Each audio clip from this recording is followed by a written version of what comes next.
लालची borewell truck driver. Ranchi में Rocky नाम का एक व्यक्ति था। वो उस गांव में खेतों में घरों में बोरवेल मारने का काम करता था।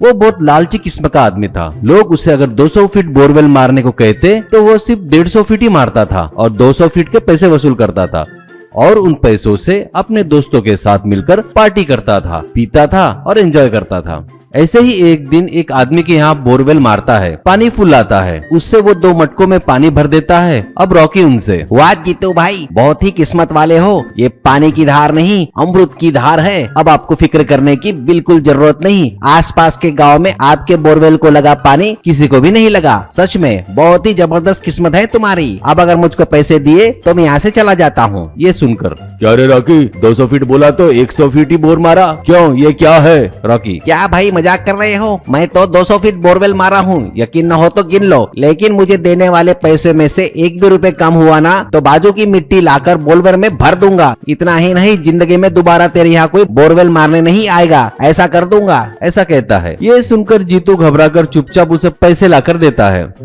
ऐसे ही एक दिन एमएलए का कार्यकर्ता विक्की रॉकी को एमएलए के पास लेकर जाता है। एमएलए, तू ही है क्या रॉकी? तेरे बारे में सुना था रे, यहाँ पर सबके यहाँ तू ही बोरवेल मारता है ना और जमकर पैसा खींचता है, क्यों रे? रॉकी, क्या सुने साहब आपने? बोरवेल मारकर दुनिया में लोगों की मदद करता हूँ साहब, बस और क्या। एमएलए, नहीं रे, वो बात नहीं। तू बोरवेल मारकर जो पैसे लूटता है ना, उसका पूरा काला चिट्टा है मेरे पास। यहाँ आकर इसे 2-4 लगाओ, ऐसा कहता है। तभी वहाँ एमएलए के पास उनके बॉडीगार्ड लाठी से रॉकी को मारते हैं। रॉकी हाथ जोड़कर, अरे मत मारो, अरे मत मारो, बिल्कुल मत मारो रे, ऐसा कहकर उछल रहा था। एमएलए, ये सब क्यों किया पता है क्या? तू जितने बोरवेल मारता है ना, उसमें से मुझे हिस्सा चाहिए। तू कुछ भी कर, रेट बढ़ा, कुछ भी कर, और हिस्सा नहीं दिया तो ये लाठी की मार याद कर ले। ऐसा कहकर वहाँ से चला जाता है।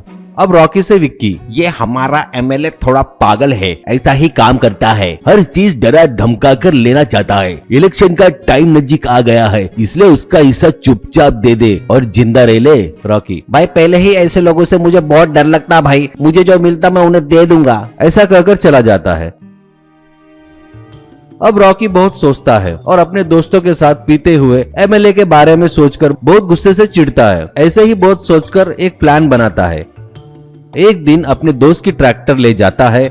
उसमें बोर मारते वक्त जो कीचड़ निकलता है वो उस ट्रैक्टर में भरकर ले जाकर एमएलए के घर के सामने डालता है। ऐसे ही वो 3-4 ट्रैक्टर डालता है। ये देख एमएलए घर के बाहर आकर चिल्लाते हुए, अबे अबे पागल है क्या? ये क्या कर रहा है? पूरा कीचड़ यहाँ लाकर डाल रहा है। दिमाग तो ठीक है ना तेरा? क्यों, फिर से चाहिएगा तेरे को लाठी की मार? बोल। रॉकी, ये क्या कह रहे हो साहब? मेरे पास बचा हुआ आपने देने को बोला ना, ये बचा है मेरे पास कीचड़। ये बेचकर जो मिलेगा ना मुझे दे दो, मैं चला जाऊंगा। ये सुनकर एमएलए को गुस्सा आता है और वो लाठी पकड़े अपने दोनों बॉडीगार्ड को आवाज लगाकर बुलाता है। ये देख रॉकी, आओ आओ कमीनो, तुम्हारा ही इंतजार कर रहा हूँ। तुम्हारे घर पर, तुम्हारे रिश्तेदार के घर पर मैंने अपने आदमी रखे हैं। तुम्हारे ही नहीं, इस एमएलए के यहाँ जो भी काम करता है ना, उनके घरों पर मैंने अपने आदमी रखे हैं। मुझ पर एक लाठी भी उठी ना तो वो आदमी तुम्हारे घर में घुसकर सबको मारेंगे रे, मस्त फटे से मारेंगे। उन्हें कोई भी नहीं बचा सकता रे भाई, ऐसा कहता है। ये सुनकर एमएलए के पास खड़े सभी लोग लाठियां छोड़ देते हैं। ये देख रॉकी लाठियां उठाकर वहाँ खड़े लोगों को, एमएलए को जमकर मारता है और कीचड़ में धकेल देता है। और फिर रॉकी, ए एमएलए, तू क्या समझ रहा है? तेरे पास ही आदमी है क्या? मेरे भी बहुत से लोग हैं रे। तेरे आदमी पैसे दिए तो, कॉन्ट्रैक्ट दिए तो तेरे पास आते, लेकिन मेरे दोस्त बस एक क्वार्टर शराब पिलाए तो मेरे पास आ जाते। याद रखना हमेशा, क्लासमेट्स बड़े होते हैं, तुम लोग बहुत ज्यादा कॉस्टली लोग हो, पर मैं बहुत सस्ता हूँ। मेरे आड़े आया ना, तुम्हारा काम तमाम समझो, कहकर वहाँ से चला गया। ये देख एमएलए डर जाता है और सोचते हुए, ऐसा आगे करूंगा तो लोगों की नजरों में गिर जाऊंगा करके एमएलए फिर से कभी रॉकी को उंगली नहीं किया।